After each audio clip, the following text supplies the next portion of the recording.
Será que dá para falar de educação nos dias atuais sem falar de novas tecnologias? O Sala de Professores de hoje, programa da Federação dos Professores do Estado de São Paulo, debate a figura do tutor, profissional importante na relação de ensino-aprendizagem à distância. As relações entre professor e tutor e a nova divisão de trabalho que se desenha com a educação à distância são alguns dos assuntos tratados no programa. Para isso, Celso Napolitano conversa com a professora Andréa Arada, diretora do Sindicato de Professores e Professoras de Guarulhos, e com José Moran, filósofo, doutor em comunicação e pensador do papel do professor na sala de aula. Pode entrar, a sala é sua. Olá, começando Sala de Professores, hoje com a honra e alegria de receber o professor José Moran, que é doutor em comunicação, foi professor da USP, é colaborador do Instituto Singularidades e atua com projetos para educação com novas metodologias e a redefinição do papel do professor, tanto no ensino presencial quanto no à distância. Olá, Moran, tudo bem? Tudo bem, Celso. Obrigado pela tua presença. Obrigado pelo convite, é um prazer estar aqui. E a professora Andréa Arada, que é mestre em Educação pela Faculdade de Educação da Unicamp, companheira nossa de sindicalismo e diretora do Sindicato dos Professores e Professoras de Guarulhos. Olá, Andréa. Oi, Celso. Tudo bom? Tudo bem? Obrigado pela tua presença aqui. Obrigada. Na colaboração aqui com o bate-papo com o professor Moran. Professor, eu queria iniciar aqui esse papo com a sua percepção sobre o papel do tutor na educação à distância, já que você trabalha com essa questão da redefinição do papel do professor, do ensino presencial à distância. Como você vê o papel do tutor na educação à distância? O tutor é um professor, que é uma questão que começou um pouco não sendo reconhecido como professor, mas mais como uma espécie de administrativo, de monitor. Não, ele é um professor que ele faz parte de uma equipe, portanto, o EAD é uma equipe multidisciplinar, portanto, há uma polidocência, são vários professores, quem concebe o curso, escreve, quem gerencia o curso, e o tutor pode ser esse mesmo professor ou pode ser alguém que o ajuda, mas é um professor que ele tira dúvidas, orienta o aluno, motiva. Ele também pode ter algumas atribuições administrativas, às vezes tirar dúvidas do ambiente ou ver alguma questão de notas, mas isso é um papel auxiliar. A questão é que, como a EAD começou recentemente, assim, pouco menos de 15 anos, esse papel ficou um pouco diluído e predominou no ensino privado a visão de que ele é um papel administrativo porque ele é auxiliar e não foi reconhecido o seu papel diretamente de professor, até por uma questão trabalhista, não estava enquadrado e sendo administrativo ele consegue, a instituição, contratá-lo a um custo menor. Então, mas na verdade, com o passar do tempo, esse papel é cada vez mais importante, a relação com o aluno, ela se torna mais viva para manutenção, para que ele entenda, e as instituições hoje precisam, se querem fazer uma EAD, um ensino de qualidade, tanto na modalidade mais online, na modalidade semipresencial, precisam reconhecer que é um papel importante e tem que ser reconhecido também profissionalmente. Então tem a questão pedagógica da qualidade, tem a questão profissional do enquadramento funcional dentro da categoria docente. Você pode ter, assim como a gente tem, sei lá, na universidade pública, professores mais titulados, professores sênior, e tem professores que são assistentes, professores júnior, mas tem que ser uma categoria docente. E nem na universidade pública, quando nós temos... Ele é bolsista, o tutor, então também não é uma categoria reconhecida dentro da instituição. E muitas vezes na privada também ele é uma categoria auxiliar que fica um pouco entre o administrativo ou uma espécie de docência no limbo, porque ele não está exatamente com os mesmos, vamos dizer assim, mesmos requisitos exigidos de um professor convencional. André, como é que você vê essa questão que o professor Moran tocou da relação trabalhista do tutor em relação ao professor universitário, vamos chamar assim, mais de uma maneira mais canônica, assim, de uma maneira mais ortodoxa? O tutor, como o professor Moran estava dizendo, ele nasce precarizado, né? Ele nasce lá na UAB, quando é criada a Universidade Aberta Brasil, ele nasce como uma espécie de subcategoria, né? O contrato dele é um contrato provisório, porque o regime de bolsa é um regime por tempo determinado, e esse modelo que é implantado nessa primeira fase do EAD no Brasil, ele se reproduz na educação privada com outro interesse, daí interesse, é claro, de otimizar os recursos e otimizar os custos, e esse professor na educação privada ele é também um professor precarizado. É professor, nós estamos de acordo que é professor, exerce talvez a saída evasiva encontrada pelo MEC foi dizer na regulamentação que ele exerce atividade docente, ao invés de dizer ele é professor, mas ele é um sujeito que participa do processo pedagógico. E por que participa do processo pedagógico, seja orientando, seja participando da avaliação, tirando dúvidas, né? Ele tem que ser entendido como professor. A rigor, o que tem se visto na educação privada é que esse profissional igualmente ao que acontece na educação pública, ele é uma subcategoria. Eu só completaria que, na verdade, a UAB, ou UAB, ela começou em 2005, 2006. Então, agora faz 11 anos, né, nesse momento. Mas já antes, já existia nas privadas o tutor. Então, na verdade, a UAB, ela deixou, para resolver o problema, depois criou provisoriamente o bolsista como uma saída momentânea que já dura mais de uma década. Então, o tutor, ele cada vez é mais importante porque as questões mais simples, até a tecnologia pode responder, como as tecnologias inteligentes eles estão começando a fazer no nosso cotidiano. Mas as questões mais avançadas de aprendizagem, você precisa de alguém bem preparado para poder interagir com esse aluno. Então, essa visão de tutor generalista, que é um outro papel, é muito preocupante. Nós temos que caminhar para tutores especialistas, tutores que dominem áreas de conhecimento em profundidade e não aquele que dá conta de qualquer questão que ninguém hoje seria capaz de responder. Algumas instituições particulares, quando iniciaram o ensino à distância, você me corrija se eu estiver errado, nós tivemos alguns colóquios, algumas conversas com alguns tutores, principalmente daquela região lá, na região do sul, da Unopar, que é Londrina, que é do Paraná, que é uma das maiores em educação à distância. Vários tutores que diziam que o trabalho deles era simplesmente corrigir trabalhos. Corrigir trabalhos, eles tinham um roteiro para a correção dos trabalhos, e eles faziam isso uma semana por mês. E que não queriam ter uma relação um pouco mais próxima com o ensino-aprendizagem para não ter muito trabalho. E estavam contentes. Estavam de acordo, entre aspas, com aquela merreca, perdoa a expressão, de salário que eles recebiam. Mas não queriam ter uma interação ainda maior.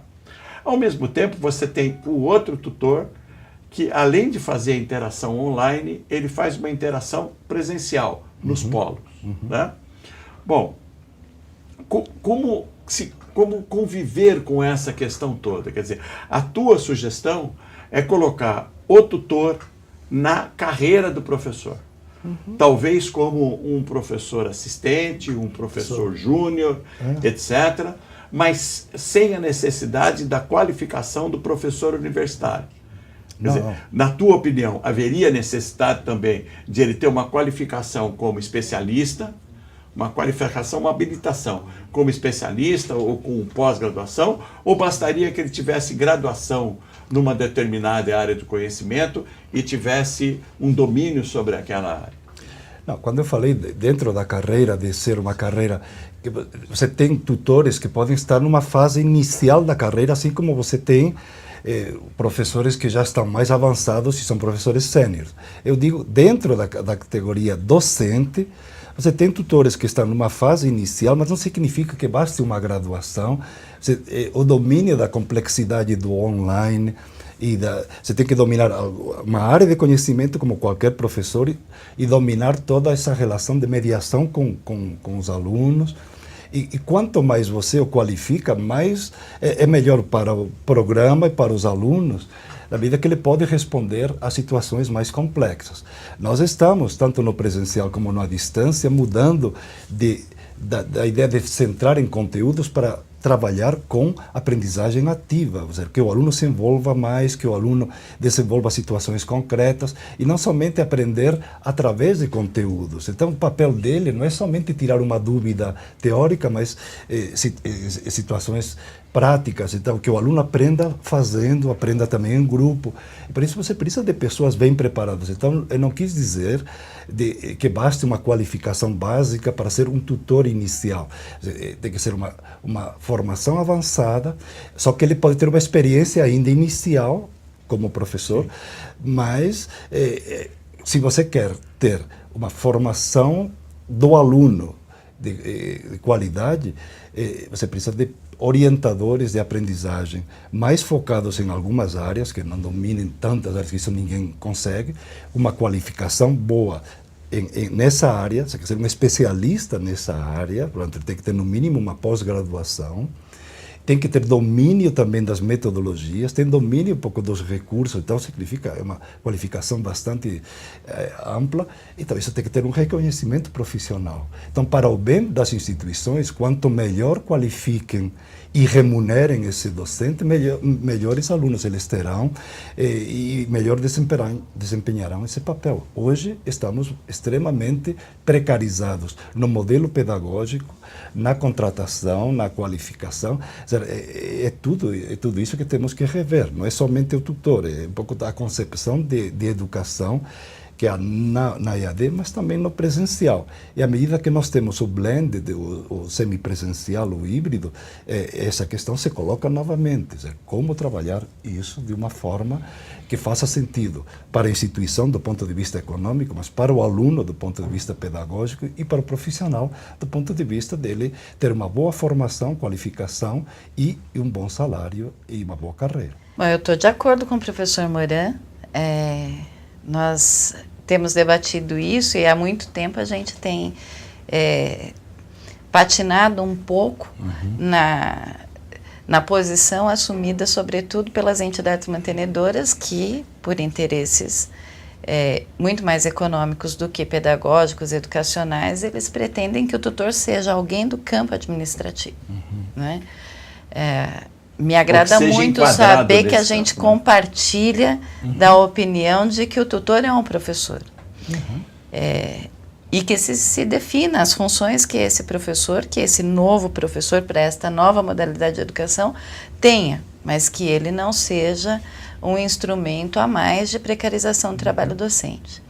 No caso das empresas SA, Celso, eu acho que são dois fatores fundamentais. O primeiro é que elas não apenas estão trabalhando com o EAD, esse EAD de que o professor Moran falava, mas elas estão aplicando os 20% na modalidade semipresencial.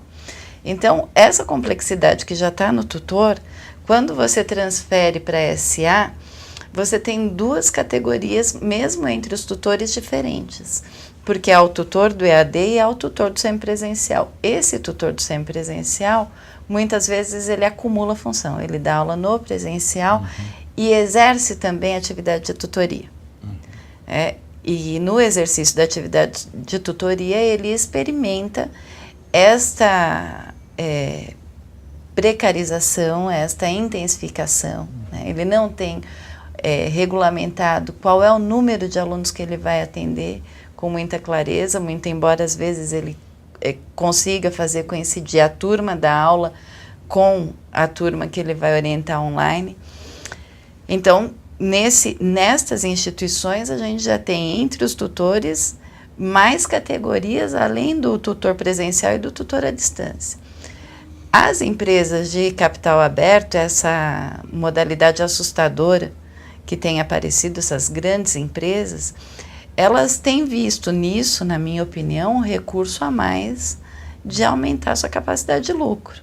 Elas têm eliminado a estrutura, elas têm eliminado sobremaneira a remuneração do professor, porque um mesmo professor prepara conteúdo para inúmeras turmas e um mesmo tutor atende inúmeras turmas.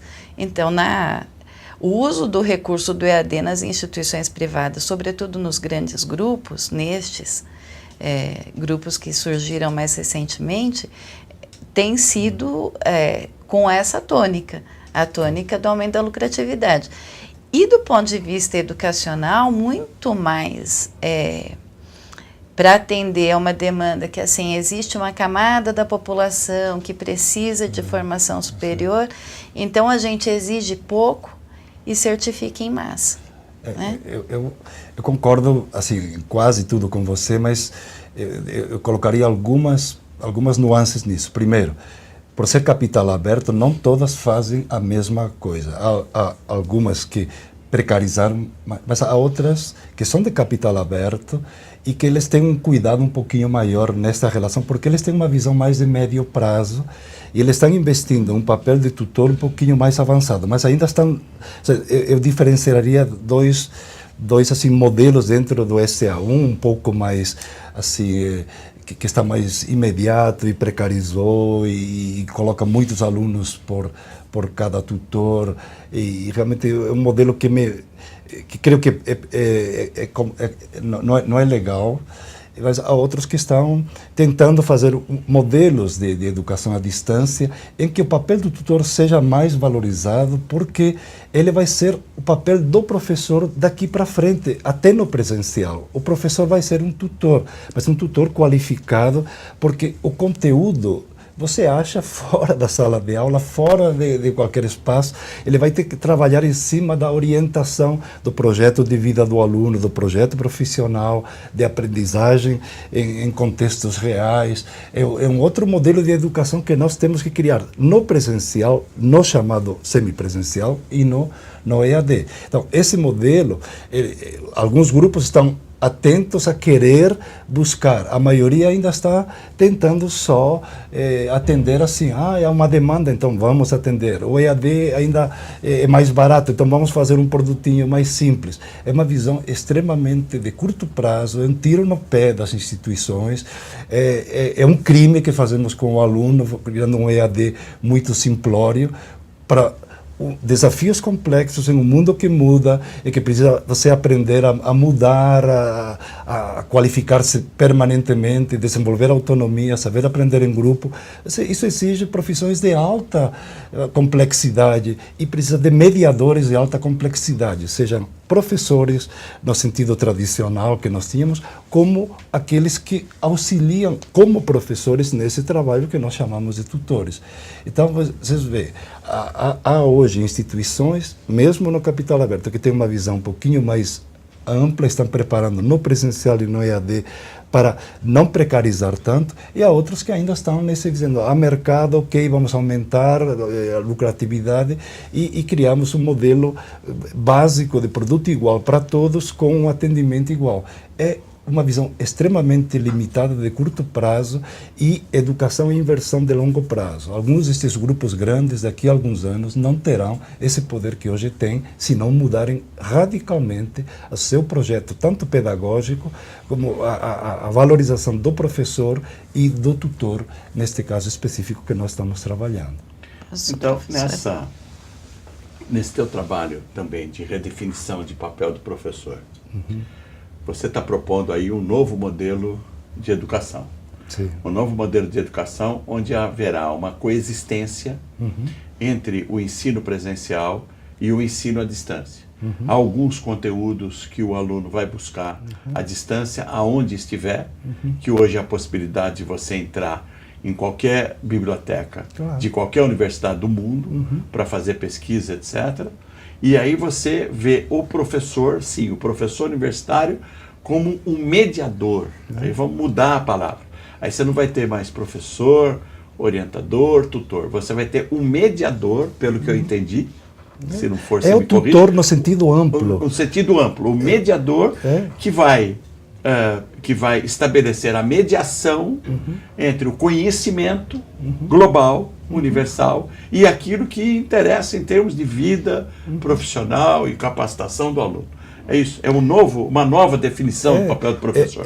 Daí você defende essa capacitação do tutor e a inserção dele na carreira de professor. Porque todo professor vai ser tutor, vai ser design, um pouco de estratégias de aprendizagem, porque o design de conteúdo não precisa ele criar o conteúdo, ele pode também adaptar a quantidade de possibilidades que aí, até em cursos online abertos, nos chamados MOOCs, que as universidades disponibilizam gratuitamente para as pessoas. Você pode pegar materiais já relevantes, adaptá-los. Tem materiais abertos, toda uma política hoje também de recursos abertos disponíveis na educação no mundo inteiro.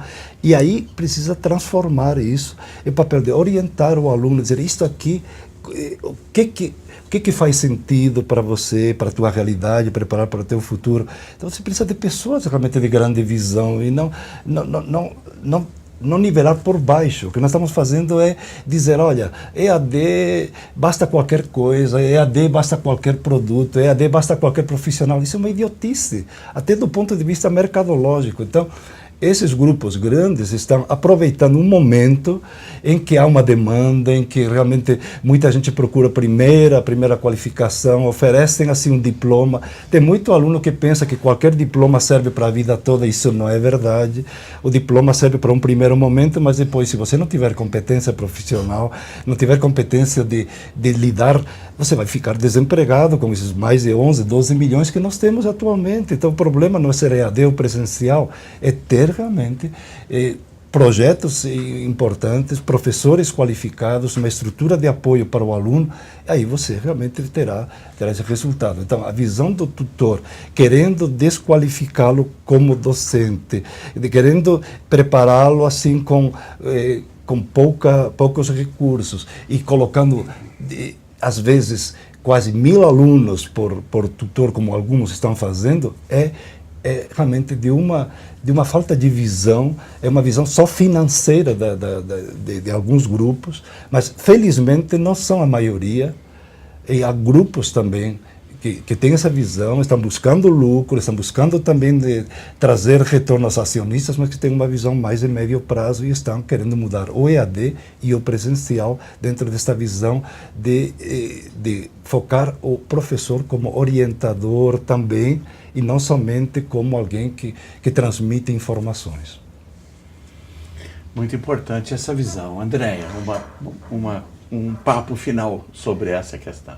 O professor, quando aponta que algumas instituições estão preocupadas com isso, é um alento, porque não é o que a realidade tem demonstrado. Eu fico pensando nesse futuro que o senhor desenhou, das novas atribuições do professor, e pensando numa contradição que ela vai se colocar para todos nós. Que este modelo de educação à distância, que está aí com os problemas todos que a gente discutiu agora e mais outros, tantos que a gente não teve oportunidade aqui nesse tempo de discutir, tem formado basicamente professores. O maior percentual de formação no EAD são cursos de licenciatura. Eu tenho a impressão de que neste modelo e neste cenário, com os problemas que a gente discutiu, esses professores formados no EAD dificilmente terão condição de acessar esse novo modelo de professor. Não, eu acho que as pessoas aprendem, eu também não subestimo. Para muita gente que a EAD foi uma primeira oportunidade, eu vi muitas pessoas se formando pela primeira vez, pessoas simples, aprendem, evoluem, a vida também ensina, não é só o que a gente faz numa faculdade que determina o que você vai fazer na vida. Então, não tem uma visão assim só de catastrófica do processo. Mas, hoje, assim, para preparar professores, nós precisamos escolher cursos assim muito mais complexos, trabalhando muito mais com prática. O estágio não pode ser só no final de qualquer forma, tem que ser já assim, essa ideia de aprendizagem prática em contato com contextos reais desde o começo. Então, o desenho dos projetos para o presencial, para o EAD, tem que mudar. Então, a minha visão é que a nossa proposta no EAD e no presencial são muito simplórias para esse mundo de hoje. E para esse mundo tão complexo e dinâmico que precisa. Então, a discussão não é só a tutor, enquanto o que nós fazemos agora, quer dizer, o tutor dentro de um modelo de educação que ele é muito mais exigente, complexo, em que o aluno tem que ser muito mais ativo, não pode ser só querer ouvir um professor ou assistir videoaula, isso é muito pouco. Então, isso significa toda uma mudança de que algumas instituições começam a perceber isso, outras ainda estão distantes. Então, eu reconheço que é um grande desafio e que temos ainda, tanto da visão do aluno como das instituições, muito a evoluir. Mas eu creio que nós temos que formar professores de uma outra forma e requalificá-los. E eles que se formaram, que encontrem, assim, dizendo que no cotidiano, eles podem, através de inúmeras oportunidades que hoje de aprender até gratuitamente, requalificar-se, ampliando seus conhecimentos nessa relação entre teoria e prática contínua. Sem dúvida, essa é uma proposta que faz a gente pensar e refletir. Principalmente nós que temos a preocupação também de regulamentar as condições do trabalho em instrumentos tipo convenções coletivas de trabalho. Mas é um debate muito interessante e eu queria, infelizmente, nós não temos mais tempo, e eu queria agradecer muito a presença do professor Moran e a presença da companheira Andréa, que colocaram novas tintas nesse cenário aí da EAD, da função do tutor. Obrigado, professor. Obrigado, André. Obrigado a vocês. Obrigado.